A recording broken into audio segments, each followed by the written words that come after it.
Jasmine Walker, a 17-year-old black girl, walked nervously through the crowded halls of Westridge High.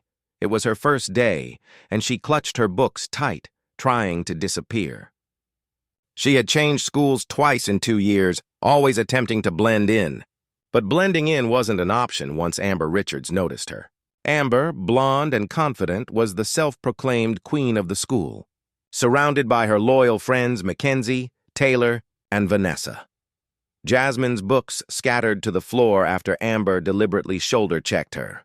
"Fresh meat?" Amber laughed as the hallway echoed with her friends' snickers. Students nearby avoided eye contact, unwilling to get involved. Jasmine quietly gathered her papers, her eyes briefly flashing with restrained anger before she forced a small, calm smile. She met Amber's gaze and whispered, "I'll remember you." For the first time, Amber hesitated, sensing something off, before brushing it aside. What no one at Westridge knew was Jasmine's hidden strength. At home, she unpacked trophies from regional MMA championships, carefully hiding them away. Her father, Staff Sergeant James Walker, had raised her alone after her mother's death. He had trained her to fight since she was 8, but insisted she keep it secret. "No fighting at the new school, no matter what," he reminded her. Jasmine promised, though when her final punch broke the chain of the heavy bag, they both laughed at her overwhelming power. At school, Jasmine perfected her act. She pretended to be clumsy in PE, fumbling volleyballs and tripping during sprints. No one suspected the shy girl was hiding years of training. Meanwhile, Amber and her friends ruled the school. They were all wealthy, untouchable daughters of privilege, with teachers and even the principal too intimidated to confront them. Jasmine heard whispers from Ethan, a quiet boy with glasses who had once been their target. He explained how Amber's group had ruined another girl's reputation so badly she had to transfer. "They're untouchable," he warned. Jasmine nodded, carefully keeping her cover. For 2 weeks, Jasmine endured their small cruelties, shoves, insults, whispered comments, while pretending to crumble. In reality, she logged every detail, waiting. Finally, they cornered her in the upstairs bathroom with the broken security camera. Amber produced a pair of scissors. "Your hair doesn't belong here," she sneered. Jasmine almost fought back, but forced herself to act frightened. They cut chunks of her hair, laughing as Mackenzie filmed. When they left, Jasmine straightened, her eyes cold and steady. She looked at her ruined reflection, then drove her fist into a metal stall, leaving a dent shaped like her knuckles. Calling her father, she said, "I kept my promise, Dad, but I can't do this anymore." It's time they learned actions have consequences. The war had begun. Over the weekend, Jasmine planned her response. A salon fixed her hacked hair into a short, stylish cut, which only sharpened her fighter's image. She began researching Amber and her clique online. Their social media overflowed with pictures of designer clothes, vacations, and especially Amber's upcoming Queen Bee pool party at her family's mansion. It was invitation only and the highlight of the school year. Jasmine smiled. This was the perfect opportunity. On Monday, Jasmine returned to school in her meek disguise, still acting shy. But now she observed carefully, noting how teachers let Amber slide and how other students avoided their gaze. At lunch, she saw Ethan again, humiliated after the bullies spilled milk on his laptop. Jasmine approached him in the science lab, dropping her act for the first time. "I want to fight back. Can you help?" At first, he resisted, but when she hinted at a harmless prank that would leave a mark, his curiosity grew. Ethan revealed his private science project, a chemical compound that caused skin to change color harmlessly when reacting with expensive cosmetic products. Best of all, chlorine in water made the effect stronger. He grinned mischievously. "It turns skin bright purple." Jasmine's eyes lit up. Together, they tested small batches on beauty samples. On Amber's favorite moisturizer, the color bloomed into a vivid violet. Soap only intensified it. The effect could last up to 2 weeks, Jasmine whispered. Perfect. Their chance came when Mackenzie bragged about the pool party gift bags full of luxury products. Jasmine orchestrated a plan.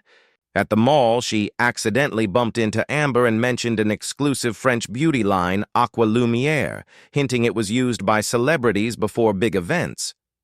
Intrigued, Amber bought the entire supply, unaware that it contained Ethan's modified compound. Jasmine texted him. Mission accomplished, Saturday arrived. From a cafe across the street, Jasmine watched Amber's Instagram stories showing her and her friends applying their exclusive skincare before the party. Hours later, chaos erupted. Mackenzie's cheeks turned faintly purple. Taylor shrieked when her skin deepened to violet, and soon all four were covered in blotches of bright purple. Jumping in the pool only made it worse. The chlorine accelerated the effect until they looked like living cartoons. Guests laughed, filmed, and quickly left. By evening, Purple Princesses was trending online. Jasmine and Ethan watched with satisfaction. Beautiful, Ethan texted. On Monday, the once-feared bullies slunk into school in hoodies, trying to hide their violet skin. Students taped purple hearts to their lockers and made memes that spread across social media. Their humiliation was complete. At lunch, Amber confronted Jasmine, furious. "You did this!" "Fix it now," she demanded, slamming her hands on Jasmine's table. Jasmine pretended to tremble, but when Amber dumped water on her, something inside Jasmine snapped. The meek act ended. She straightened her shoulders, eyes calm and fearless. "Show's over," she said. In a blur, she blocked Amber's slap, flipped her onto a table, and dismantled the other three with effortless skill. The cafeteria roared in shock as the bullies lay sprawled across the floor. Jasmine didn't throw a punch. She only redirected their attacks with precision. "Who are you?" Amber gasped. Jasmine released her wrist and calmly returned to her sandwich. The entire room buzzed with awe. Phones captured every second of the cafeteria fight, and by the time teachers intervened, dozens of videos were already online. Principal Johnson pulled Jasmine into his office, his expression grim but curious. "Would you care to explain what happened?" he asked. "They attacked me," Jasmine said calmly. "I defended myself." Johnson studied her. That was not ordinary self-defense. That was professional combat skill. Jasmine admitted the truth. She was a trained MMA fighter since age 9. The principal sighed. "Fighting is grounds for suspension. But from the footage, you never threw a single punch. You only defended. And frankly," he opened a file full of past complaints against Amber's group. "The system has failed students like you for years." He issued Jasmine only a formal warning, a technical mark on her record, but privately acknowledged she had revealed what staff couldn't, the truth about Amber's reign. Meanwhile, Amber's wealthy parents stormed the office, demanding Jasmine's expulsion. Johnson stayed firm. "I have over 30 videos proving your daughters attacked her," he said coldly. The Richards' confidence faltered as the footage played, showing their girls humiliated in purple skin and clumsy defeat. When Jasmine walked out, the hallway erupted in applause. Ethan stood by his locker, clapping first, and soon the entire hall joined in. The once invisible new girl was now the face of change. That weekend, students approached Jasmine asking for lessons. "Could you teach us self-defense?" "Just basics, so we don't feel powerless." At first she hesitated but agreed. Dozens showed up at the park, eager to learn. Jasmine taught them simple blocks, escapes, and the importance of confidence. "The goal isn't to fight," she reminded them. "It's to make people think twice before targeting you." The ripple effect was immediate. Students who had once shrunk away from Amber's crew now stood taller. The cafeteria throne was dismantled. For the first time in years, the school felt free. When Amber and her friends returned from suspension, they were still tinted purple. Designer clothes and confidence were gone. Now they hid in hoodies, flinching at every laugh. Students whispered, wore Purple Rain t-shirts, and turned their humiliation into a school-wide joke. The bullies who once ruled now felt the sting of isolation. By lunch, Vanessa was crying in the bathroom. Taylor begged her mom to pick her up, and Mackenzie hid in the library. Amber, however, refused to accept defeat. She cornered Jasmine at her locker, fury in her violet face. "My father is calling lawyers. We'll sue you for assault and emotional distress." "You'll regret this," Jasmine stayed calm. "I have videos, witnesses, and proof of everything you've done. If you want court, we'll go to court. Money can't hide the truth forever."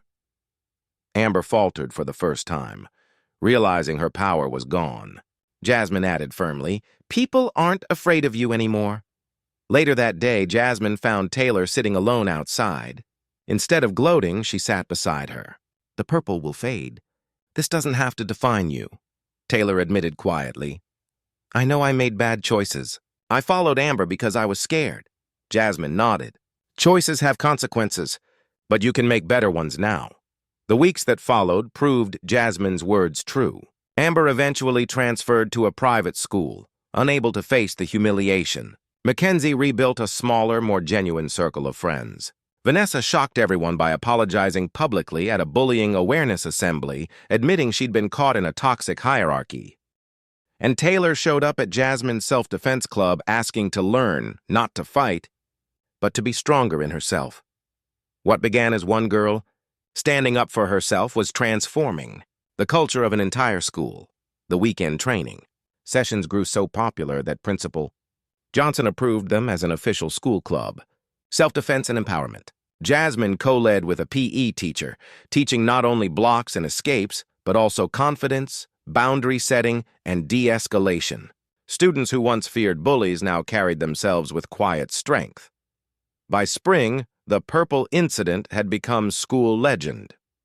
Memes still circulated online, and the yearbook even voted purple as the theme color for prom.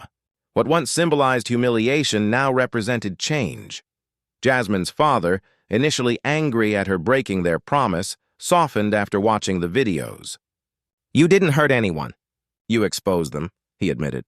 The purple thing was creative. Jasmine smiled. I had help. Turns out I wasn't the only one they tormented. The atmosphere at Westridge was transformed. The cafeteria throne was gone, the halls were freer, and students who once kept their heads down now dared to speak up. The hierarchy that had seemed unshakable at the start of the year had crumbled. When Amber briefly tried to reassert herself before transferring schools, her threats fell flat. No one feared her anymore. Her power had relied on intimidation, and intimidation no longer worked. As the year closed, Jasmine's self-defense club had over 30 regular members. The once timid girl was now recognized as the spark of a cultural shift. She had turned fear into empowerment and isolation into unity. By the last months of the year, the school felt unrecognizable. Amber had left. Mackenzie blended quietly into the crowd. Vanessa earned respect for her public apology, and Taylor became one of the most dedicated members of the self-defense club. What had started as revenge had grown into something larger, real change. When the yearbook came out, the purple-themed prom became a symbol of resilience. Students wrote senior quotes mocking the old hierarchy and celebrating Jasmine's courage. The Purple Princess's nickname, once cruel, was now remembered as the moment the school stood up to years of bullying.